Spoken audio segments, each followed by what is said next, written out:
Hey, what's up, everyone? Welcome back to another episode of the Real Heroes Show. Nick here with you as always, and of course, our expert and now analyst here from the Wheel of Time, Ben. Ben, how you doing? I'm doing great, Nick. I'm really excited to talk about episode 6, The Flame of Tarvalan. Yeah, man. We know that this episode is centered around Moraine, and before I hit record, I did ask in a draft mode uh, how you were feeling as we near the end of this season. So maybe Yeah, if you want to reiterate that real quick for us. absolutely. You asked me if I was feeling sad because this first season is coming to its conclusion, and I said I feel quite the opposite. I'm getting very excited. We've got 2 episodes left. I've read the synopsis of the episode to come. We'll come to that at the end of the episode because I Yes. definitely want to. There's a piece of it I want to pull a prediction out of you, and I'd love to pull a prediction out of anybody in the comments. Yeah, So for stay sure. tuned for that. But also, I did a little digging and found the episode title for episode 8, which was not released on Amazon, at least when I started grabbing all the episode synopses previously. And so I know what that is. I know what that alludes to in the books. Ooh, We're going to see some pretty cool stuff. And Amazon's already greenlit this for season 2. They're right. filming it right now. So we've got more coming. So I could not be more excited. Yeah, I agree with you. I'm excited, and even though we know that there's 2 episodes left, there's a long road ahead, a long journey ahead for the show, which is super exciting. You know, uh, so to start things off with this episode, there's a bit of a flashback with a young Suyin Sanche. What do you want? What can you tell us about that and about her and the lore that she grows up with? As you mentioned, we see Suyin as a young girl, a fisher, so daughter of a fisherman, daughter of the river, as she sometimes calls herself or is called, and she grows up in a city called Tyr. So first of all, our world is expanding again. Right. We've moved out of just the 2 rivers and out of Tarvalan, and we're now seeing a new country called Tyr. Tyr is known in the books as being very hesitant, very cautious about anything that has to do with the One Power. And channeling specifically in Tyr, the city and the country is pretty well shunned. Hmm. Aes Sedai who visit Tyr don't often advertise who they are. It's not as extreme as we're going to say the White Cloaks are, and I wouldn't say that the Tyrians would welcome the White Cloaks and their methods, but they're definitely not a fan. Hopefully, we find out a little bit more of that. So that leads to why Suyun's father is saying, "Don't let people see that." Right. She's doing it for the right reasons. She's doing it to help her father out, Right. but at the same time, when we get back to shore, we see that very likely their own neighbors have burned down their house, and this is what sends Suyun away to the White Tower. And an interesting thing that happens is we see the door of their house still standing, and of Right. course that always makes me sit there and think, why didn't you just build your whole house out of that? That would have been great. But we get Yeah. the innocuous door standing up there, and scrawled on the door is a symbol. And that symbol we've seen before. We've actually seen it in episode 1, Yep. made out of dead sheep, and that's the dragon's fang, Right. which is it's the one half of the ancient symbol of the Aes Sedai, a black and white disc divided in half by a sinuous line described in the books. But the other half of that symbol is, they call it, is a pearl white teardrop, also known as the Flame of Tarvalan. So Mm. we get Suion being, her being attacked for being able to channel, and then when we next see her after she punts away in search of Tarvalan or via the river, we suddenly see her as the Flame of Tarvalan, one of the many names of the Emran seat. As we hear her announced, we hear her, she comes, Watcher of the Seals, the Flame of Tarvalan, the Amerlin seat. So we see her go from being shunned for being for being a channeler, to being what essentially amounts to the Aes Sedai Pope. Right. Yeah. It was really cool to see that because for me, and of course anyone else out there not knowing who that might be, and then just kind of seeing that really quick transition from past to present, uh, and like just as you explained it, I think perfectly, her being the mother, right? Hmm. Before the rest of the Aes Sedai, like it was really cool to see, and of course, I really liked a lot of the shots in the White Tower with the different Ajas. With the reds, the greens, the blues. I think there's also what the whites were there. I Yep. think, and it looked like there's another sort of like a darker like drab. I don't Yeah. know So if it was black, but what can you feel in there? we don't talk about the Black Aja. No. Hopefully that'll make sense in about 2 or 3 years. So what we saw a lot of is the Hall of the Tower, and that's where the tower gathers to do tower business, as I like to say. Right. And so those representatives of the Ajas are known as sitters. There's 3 sitters from each Aja, and then there is the Emerald Seat, who is of all Ajas and none. So she is supposed to be impartial. So the 3 sitters come Interesting. from the 7 Ajas, which are the greens, the blues, the reds, who we've already met. Right. Then we get the whites, the grays, and I'm going to kick myself for forgetting one. The Two, actually. yellows, The right? whites, the grays, the yellows for healing, and the um, oh boy, I'm going to check my notes. This is what So, happens when you get put on the spot. what I want to say is because you mentioned grays, so it looked like it was the grays that was also in the hall there, like with like a kind of sitting around each other, um, which obviously a lot of them didn't speak, and the only person that really spoke from them was Megan, who we'll get to in a second from the Blue Aja. Mhm. But uh, yeah, and I'm really curious just for the sake of the Ajas, and of course we know we learn in this episode as well that the yellows are the best at healing, right? Yes. Just kind of cool because even though it's just one line that gets mentioned, it fills in the more overall picture from all the sisterhoods and the Ajas, right? So Hmm. And I do apologize to all the Brown Aja members out there for forgetting you. The okay, Browns are the ones who are left. But yes, gotcha, as we talked about previously, each of the Ajas sort of has their own specialty. Yellows right, are healers. Browns are academics. The okay, Blues are very much they're out in the world and they are trying to help better the world. The Red deal with misuse of the one power, mhm, and as we discussed previously, the Greens are the battle Aja. right, There's also an Aja that deals with sort of philosophy, and there's one that's they're expert diplomats. So they all sort of specialize in their own areas.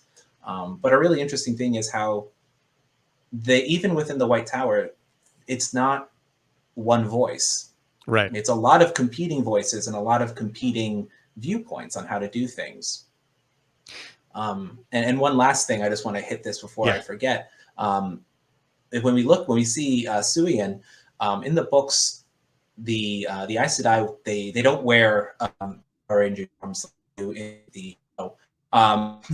You can't just tell somebody's Aja necessarily by what they're wearing. They can wear whatever they want, but they do have shawls for formal occasions, and those shawls are their colors. So a green would be wearing a green shawl, right, and as well, the Emerald Seat to to show that she's of all the Ajas, that she represents all of her daughters, all of the sisters. She wears a stole, which is a smaller than it's if a shawl's this, then a stole is this. But it's 7 striped. It has one stripe of each color. And if you look very closely at the collar on Suian's dress, whenever she's presiding in the hall of the tower, you can see all 7 colors of the White Tower in there. So it's a nice little subtle touch. yeah. I noticed that, and I was kind of wondering if there's anything significant behind it, but that all makes sense now. So, um, Yes. that's really cool. And I obviously we before we get into the um, uh, personal judgment, we get some judgment from Logan Ablar.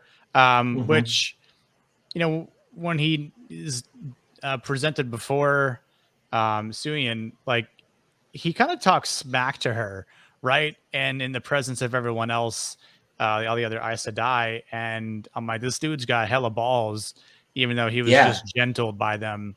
But he's like got a lot to stand up. The Emerald Seed is the most powerful woman in the world and is often described in the books as being able to summon kings and queens. They say even the Lord Commander, the top person of the Children of the Light, the top ranked White Cloak, would listen to a summon from the Emerald Seat. And Logain comes in there and he just starts saying they're nothing. right. And Suian just takes it and doesn't have a feather ruffled. I mean, she's just calm, cool, and collected the whole time. You can tell that he's trying to get under her skin, and she's just not having it. Yeah, she doesn't fall prey to his trolling, isn't Nope. triggered, and she's just like, that's fine. So I know you want death. I'm not going to give it to you, even though he says like, please kill me, right? Um, uh, but she doesn't offer that to him in his judgment. It's sort of like, no, I'm going to give you this worst judgment, and you're just going to live out your days, and we're going to look at you and watch you at every point in your life until you potentially die of old age, or maybe if someone kills you. But I thought it was I think she makes a heck of an example out of him. Basically, exactly. if you dare to touch the one power and you are male, look at what we will do to you. We will make your fate so much worse than you could imagine. This is what you get for claiming to be the Dragon Reborn and Right. raising up an army. And yeah, it's also it's a little scary because if it just goes to show you what the Aes Sedai may do to a Dragon Reborn if they're male. Like, what if they get the wrong person? What if they find the real dragon and gentle, if they're male, gentle him, and By accident. you have no now you have no champion against the Dark One. Yeah, I was kind of thinking about that, especially towards the end of the episode, or maybe even like midway once we find out something um, Mm-hmm. that I didn't really suspect at first, but I'm kind of glad it was taking place. And then man, Leandrin, she just gets it more and more annoying to me. And obviously, like she basically throws Moraine under the bus right in front of everyone. um and but she also calls out Suyin, and basically is Mm-hmm. like, Nynaeve is more powerful than you, the most powerful uh channeler of all time, or something like that, right? And Yeah. again, Suyin's like, eh, like she's still unfazed by it, but I was still a little shocked that she was able to kind of flap her tongue like that in the presence of the Amerlin seat, and of course all her sisters. And Mm-hmm. I was really I don't say worried, but concerned if she was going to get away with something, which in some cases she did because of what happens to Moraine, as we find out, and we'll talk about momentarily. Um, but I don't know, like, what are your thoughts about? I guess because it's a plan, right? Like, she refuses to talk about refuses to talk to Mother about her travels over the last 2 years, right? Mm-hmm. And so not only will Leandra will be punished, even though we don't see her punishment this episode, which we do see Moraine's. Mm-hmm. Um, Even though we know that she's been on the journey for 2 years, so does Mother. So does Suyin. She knows that Yes. she's been gone, and she knows what she's been up to, which I'm The whole time. like, son of a bitch. Like, this whole time, y'all been Yep. plotting, and she has to carry out an unfortunate punishment. But at the same time, Moraine to me feels a little bit like Gandalf. Like, she does things and travels because there's something else looming out there that she almost feels like she can help discover or help prepare for, right? Yeah. Like, That's there's just exactly what she's doing in this situation. You hit the nail right on the head. she knows that she's useless outside the tower. Right. When the blue sitter comes to talk to her and Right. says, I'm going to ask for clemency. It's going to be okay. You'll probably have to stay here in the tower. And, for Moraine, that's against everything she's done. It would set her back so far in the progress that she's made. Right. Yeah. So she basically, she gets herself exiled. And, Leandrin, if I said it once, I'll say it 100 times. There's no love lost between the Reds and the Blues. Nope. The Reds and the Blues do not like each other. And so, if Leandrin can get a dig in at the Blues, especially by acknowledging the Emerald Seat's previous Aja, she was raised from the Blue. Right.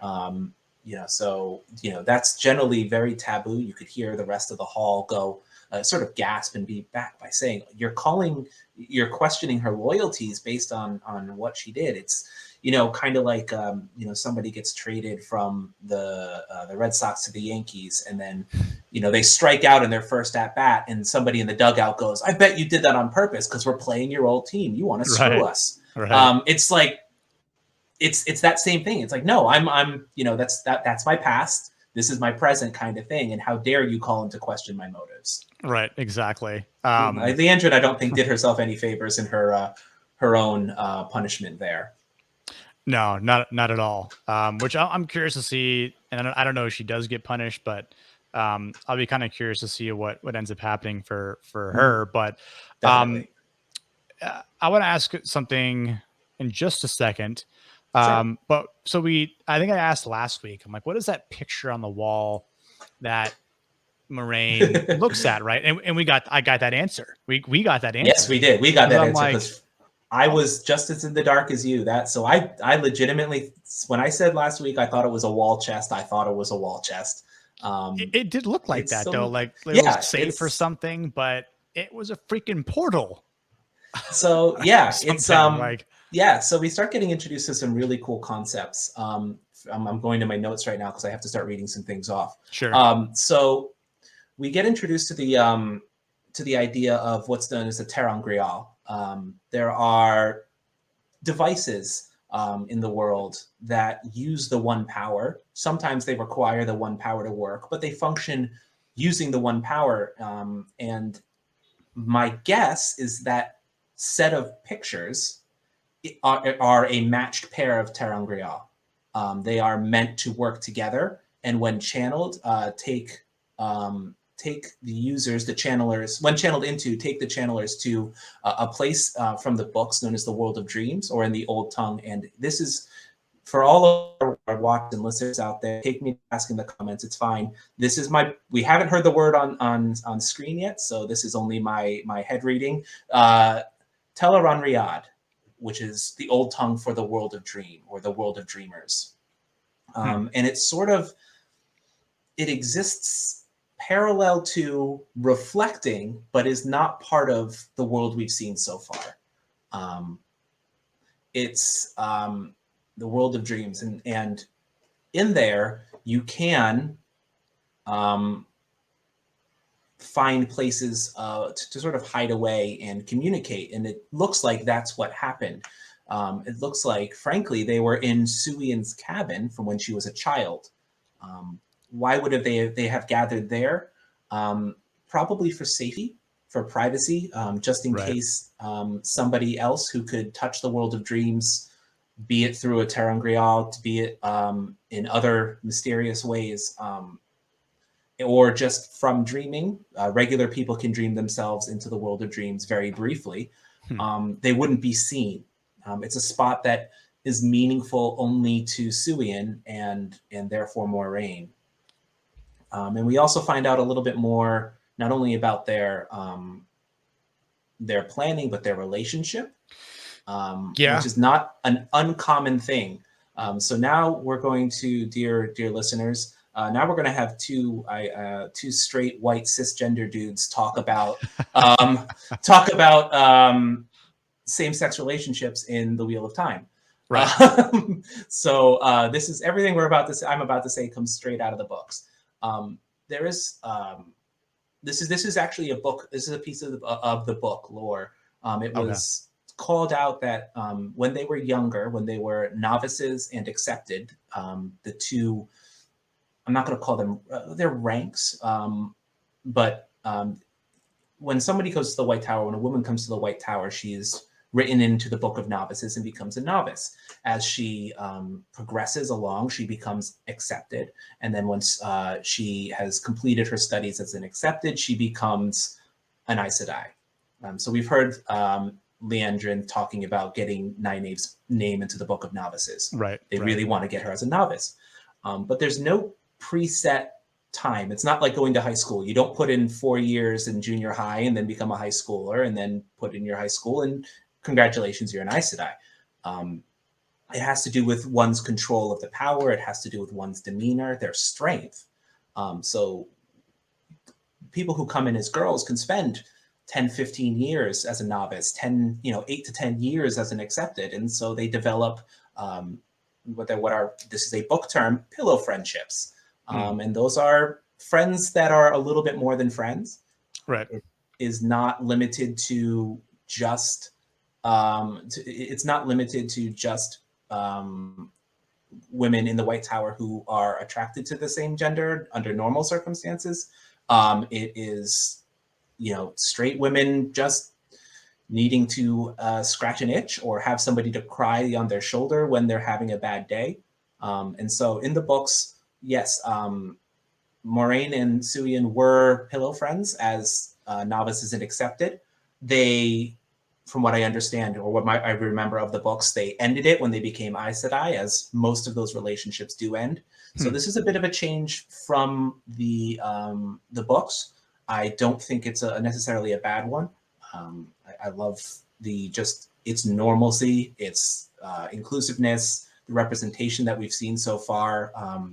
It's made pretty clear that Alana's two warders are very much part of that relationship as well. Right. So, can't necessarily say exactly what the label is, but because we don't know, it's not exactly described. But, even when Lan is talking to Stepan, there's no stigmata around same-sex relationships. Not everybody is in a different sex relationship either. So it's just part of life, and that's just really nice to see.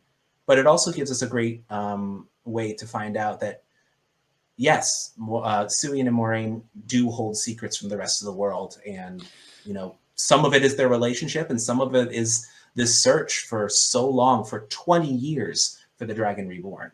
Yeah, and like you were saying, by them including it in the way they did in this episode, whereas it happened when they were younger and it stopped when they were Aes Sedai, like they obviously couldn't show that because of where we're at in the show time wise. So to hint on it, and it is fairly brief, and I don't think we'll ever see that again, because now that she's exiled and they're on this journey, and then we've got all the other books to go to. To me, at this point in time, I'm like, well, that was it. Maybe because I know with the sort of the wording that she said, unless called back.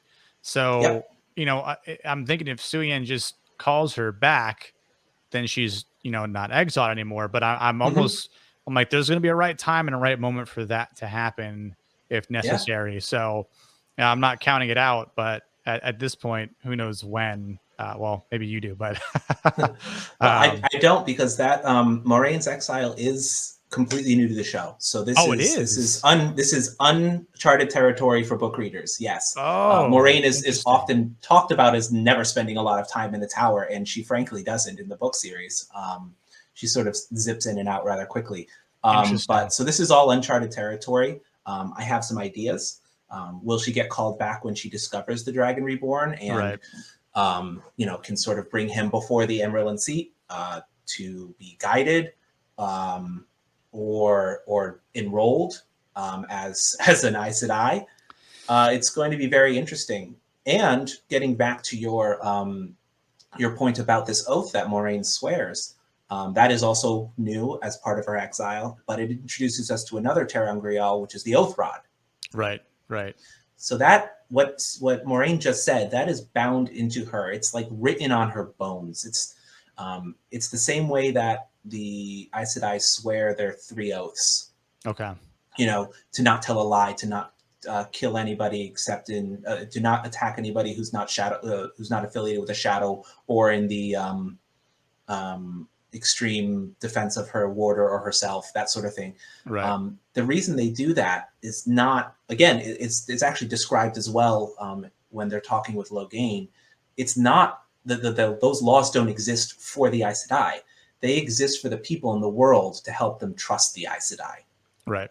Because if they take those oaths so that a normal person walking down the street knows they can't be hurt by an Aes Sedai. They can't use the one power to hurt them. They can't say that they're going to help them and then not, because that would be a lie. So Moraine physically will not be able to return to the White Tower. Her body will not allow her until she's called back. It's going to be very interesting. But it's also another look at another ter'angreal, which would be cool. Yeah, I thought that was pretty cool, because it seemed like it was just a part of her soul, right? Like she can't betray this no matter what. And yeah, a couple things about obviously them teaming up. No one else knows, so their secrecy is very pure.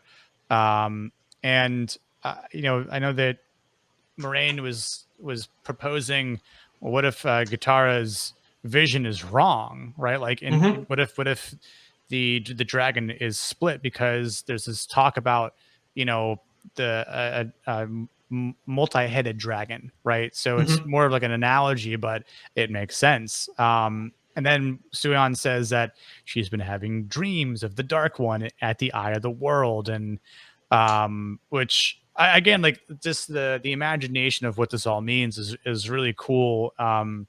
And a little particular, right? Because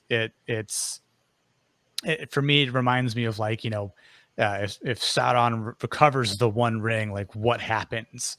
Exactly. Because as Moraine explains later on towards the end of the episode, what this means, as the entire world will burn, and I again, like, she alludes to this last battle, right? Mm-hmm. And at that moment, I'm like, let's see, the last battle should probably appear in episode, or sorry, season 8, which would be about the same thing as, like, the last battle that happens in Game of Thrones in season 8. And when Wheel of Time ends up becoming better than Game of Thrones, what are people going to say?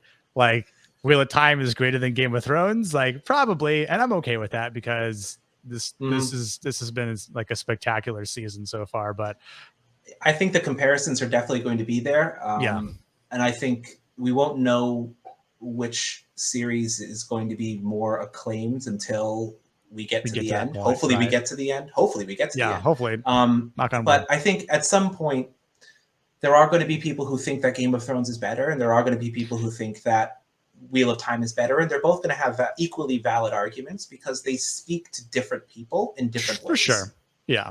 Yeah, I Some agree. people love the realness, the grittiness, the realistic Game of Thrones. medievalness Yeah. of Game of Thrones, Yeah. and in that way, Wheel of Time is a little idealistic. Yes, you're going through this town where they're all miners and they're all, yeah, they got a little soot here and they got a little soot there, but it's Hollywood soot. It's not. If that was in Game of Thrones, these people would Be mudded. they'd be completely covered. Yeah. The whole town would be covered in mining dust. So Right. it would be a different it would be a completely different aesthetic, and that makes them both equally good in my eyes because they each have their own world and they live in that world. Yeah, absolutely. I agree. And for the sake of getting to some more of the good stuff in here, Yeah. I like when Moraine gives it to Leandrin about the Northmen at, like, the harbor, I think, if my notes were right, that she meets with. And, like, there's this, like, fear in Leandrin that, and, like, oh my god, she knows about it, like, and it's, which is kind of crazy when you think about it, or as I thought about it, because of who the Aes Sedai are and what they're supposed to be about. And she didn't lie, right? She didn't lie Nope. to Moraine about it. So, which means it's true, and that she cares about this guy, and that she just shuts right up. And then Landrin and Land just keep walking, and I'm like, damn, Moraine just put her in her place. Yes. Finally. So The Blues are known for having the most extensive eyes and ears network in the tower, their own spy network to find out what's going on outside the walls of the White Tower. And the right. Blues are the best. And very likely, one of the Blue agents in Tarvalan or thereabouts saw Leandrin going down to the harbor and meeting with this person. Yeah. So if it happens, the Blues tend to know about it in one way or another, whereas other Ajas may know, they may not know. It all depends on how good their spy network is outside the tower. Right. And so let's kind of bring the party back together now. So we see that Moraine meets with Matt and Rand first, Yes, right? very And importantly. yeah, and of course Matt is a little foolish and is like you trying to be protective. Sorry, Rand's being protective of Matt, and Land's like, "Don't try it, son. Calm down." And um, but Moraine quickly sees the dagger and she says, "Oh, you foolish boy," and then he needs to be held down by both Land and Rand. And we see some cool shit happen. And I was just like, oh, damn. She's like sucking this poison straight out of the shadow, which, as she says, like, you took this from Shadar Lagoth. And, uh, it reminded me again of something else from Lord of the Rings. But what can you tell us about that scene and maybe a little bit more about the dagger? So the dagger is the source of evil. When he removed the source of evil, the dagger from Shagar Logoth, he allowed a little bit of that evil to come back in the world. So that the Madashar, the Black Wind, Right. that we see is it's locked behind those walls. But when that dagger came out, a little bit of it came with Matt, and it's been allowed to seep into Matt, as we saw. It's Right. affected how he's, been. It changed how he looked. He's pale and weak at times. It allowed him to detect a fade in a corner, in a shadow, because of just how much Shagar Lagoth stood against the shadow. It can detect them. So it had its upsides, but it Right. was slowly killing him. And we got Yeah. some shortening of that storyline because in the books they say it's slowly killing him, and then we don't get Matt being healed until book 3 Oh, wow. of the wheel of this. So and by that time it takes like 8 sisters of the in the tower Wow. linked. The Emerald seats there. They've got like the best healers, the most powerful Aes Sedai, all linking together to to make it so they can separate this dagger and Matt, because at the end of book 1 or book 2, the dagger gets stolen and they have to go. They spend all of book 2 chasing after the thing.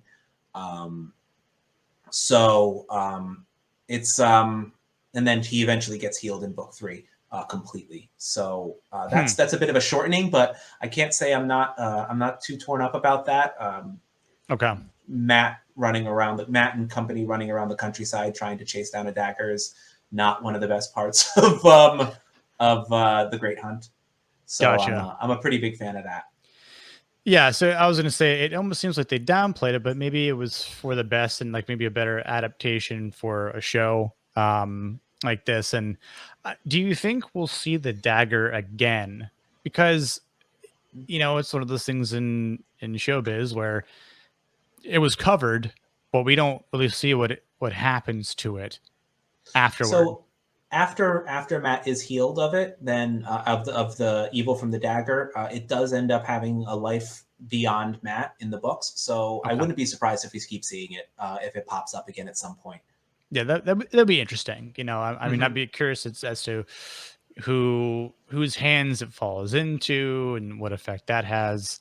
But it was still a pretty cool scene, and um, it seems to, to be a little strong for Moraine, but even though she still handled it rather well, just to show how powerful she was or is. Yes. Um, and then we see Moraine also see Perrin and Egwene, right? Mm-hmm.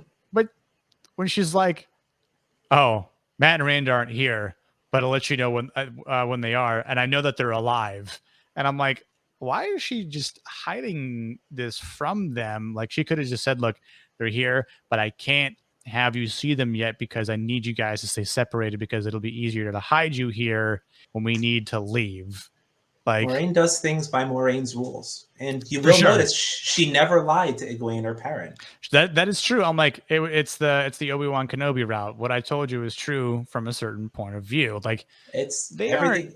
Yeah, the here. truth. The truth an Aes Sedai tells is not the truth that you always hear.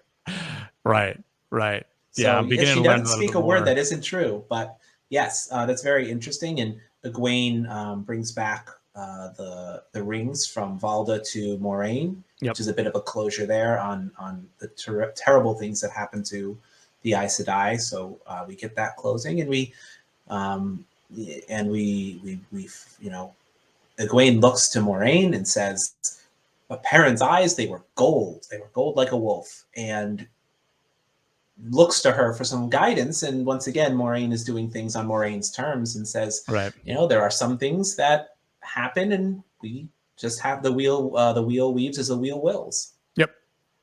Yep. I really liked that line too when she said that, and I think that's also the part that we know that the yellow Aja, the best healers. Mm-hmm.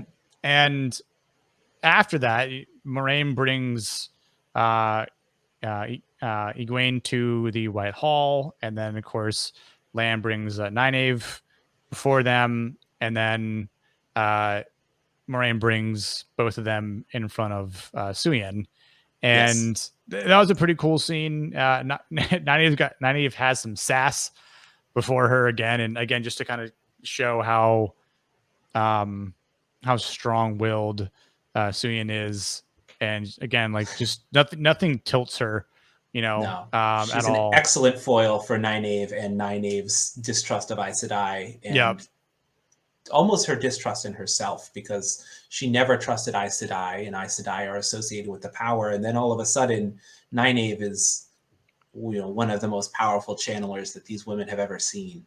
So yeah, it's an excellent foil. Again, Nynaeve does the thing that she likes to do and tries to get under the Emerald Seat's skin, yep, and Suyin just isn't having it. She's dealt with kings who act like petulant children before, and she's dealt with queens who think they're better than everything else, and she's been there, done that, and knows how to deal. yeah, I'll be curious to see if we find out a little bit more about how she actually felt a little bit later. There's the the person that we see out in the world, and what the person's feeling inside. Very easy to discuss in a book format. You right. say, though her outer appearance was cool and calm, inside she was nervous or impressed or whatever. A little bit harder in the books, in a television series. So I'm curious to see how that's going to be handled, if at all. Right. Yeah.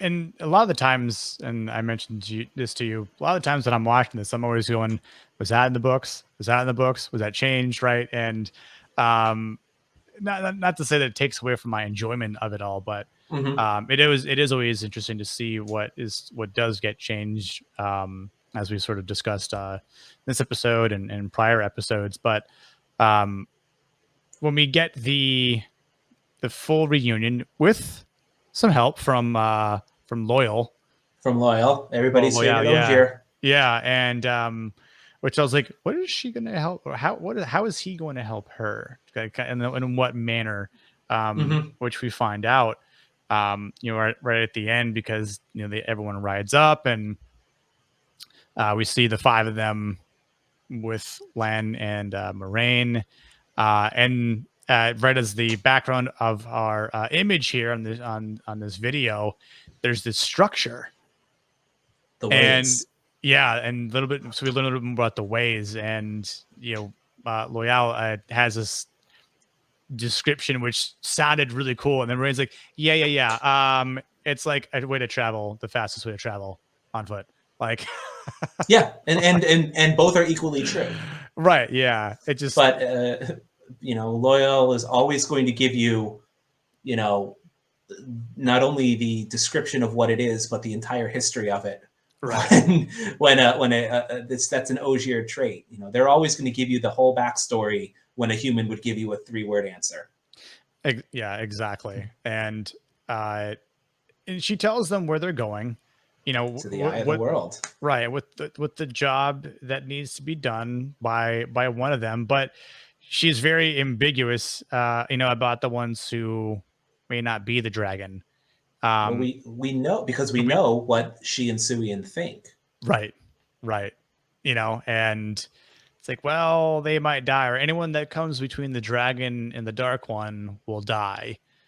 Mm-hmm. I think as it's stated. So I'm like, well, that means 1 out of 5 of them will live if it comes down to that point, unless they just all happen to be a part of the dragon, which we'll find out. But um, Matt doesn't want to step through. Yeah, another change from the books. Okay, I was going to So ask, is that how it happened in the books? it is not. And Ooh, so we now know that the Dragon Reborn is going to be at the Eye of the World to fight the Dark One. And we also know that of the 5 that Moraine found in the 2 rivers, Nynaeve is too old right. by a few years. So we were down to 4. Before in the middle of the episode, we were down to 4 candidates for our dragon. Hmm. Are we down to 3 now? Did Matt take himself out of the running? This is, going to be interesting to see. I'm very curious to see how this plays out. Yeah, because part of me was thinking, well, if it is Matt, right, then he just screwed them over because the dragon's back there while they're all trying to stand before the dark one and Yeah. realizing that, wait, oh, the dragon's not with us. Sorry. Which, or maybe he or she is. Mm-hmm. So yeah, it's gonna be really interesting. That was the ways seemed really, really cool. Obviously very dark. I think, the mention of lighting the torches that while they were in there, but um I think that was really good, cool, like magical concept of traveling Yeah. in this way, no pun intended. Yeah, it's going to be very interesting, and I'll go into a little bit more of the differences between the book ways and the television show after we see next week's episode. I think next week's episode is called "The Dark Along the Ways," so I think we're going to get a lot of Ooh. information about the ways there, and I'm very much looking forward to seeing that. Yeah. Do you have anything else you wanted to add into this episode before we read the description for next week?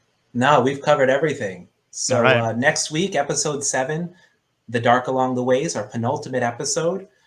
In this episode, Moraine and her charges are diverted from their path by an unexpected encounter. This diversion, though, reveals many things: Moraine's true goal, Lan's past, the fracture that has grown in the group, and the identity of the Dragon Reborn.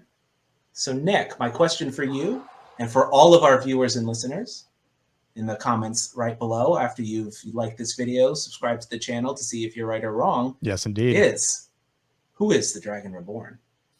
Oh man. I if I have to think about it right, give an answer right now. I'm gonna say it's Egwene. You say Um, it's Egwene. All yeah, right. I'm gonna say it's We know she Egwene. can channel. We know she can channel. Yeah. I She don't. is, yeah. I want to say quick ruling of ruling out everyone. If Yeah, Nynaeve's too let's run old, through it. Nynaeve's too My name's old. too old. Matt fell behind or stayed behind. Yep. Um, Perrin has this association with wolves, Mm-hmm. so that's not a dragon. No, um, and definitely not. Rand is still a bit of a mystery because he has this what is it like this he has some strength to it. And as Moyal pointed out a few other things in the previous episode of his background and what he looks Mhm. like, maybe that is an illusion to the dragon. But Egwene, we saw her channel, and I Yeah. didn't think that we would actually see her channel. At least maybe not yet, but we did.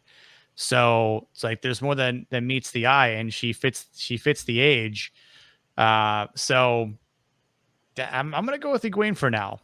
All right. Well, I'm Yeah, very excited to see how that pans out. I'm very excited to see who else people think might be the dragon. Give your reasoning, please. yeah. I want to know what makes your head tick in that manner. Throw it in the So comments. yeah, let's see what those comments do. We reply to every single one of them.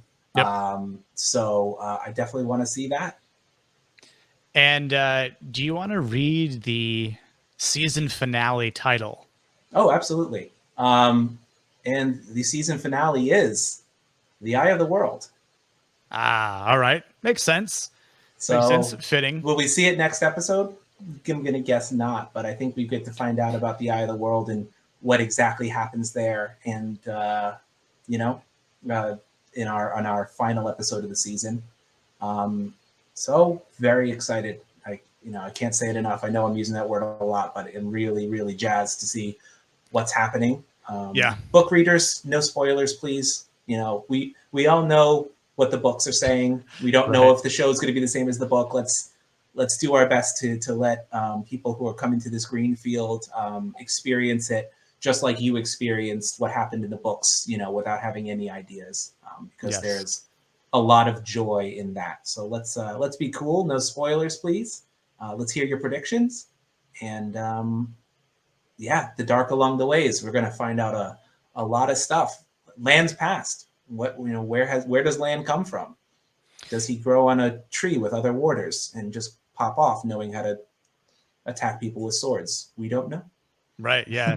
More background, the merrier, to me. So, yeah, looking forward to these last two episodes. And again, yeah, please and thank you for all the book readers out there that know a lot more than us show viewers. But yeah, looking forward to the comments. And I think that about wraps it up for us here in this episode. Let's get your The rating before score. we outro. What's your score? I'm gonna go 8.5. You gotta go 8.5. I'm like a 7.5. I needed a little Really? action. It was a little, yeah, it was a little Okay. dialogue driven. I love all the book illusions. Don't get me wrong. But it's just, Maybe that's kind of what it's did a, it for me was the because I think a lot of the dialogue was great, and I think a lot it's of beautifully written. yeah, it was. I think the writer side of me just loved this approach to the entire episode. Mhm. Between the characters, like just again the way the plot has been driven. So, but yeah, I mean it's still up there. It is. I don't think it's We're my still favorite averaging an episode. 8. Right. Yeah. Exactly. Which I think is also very fitting. And I think on IMDb, like the average rating for this show is like 7.5. Though I'll be Okay. curious to see. I'll be curious to see what it goes to after the season's over. So we'll probably throw that in there once we review the season finale. So, Definitely. but yeah, if you're new here, be sure to like, subscribe to the channel, hit the bell For for more. all of our future notifications and all of our videos, especially here and the Wheel of Time. And until next time, we'll see you guys on the next video. Sounds great. Cheers, y'all. Cheers, guys.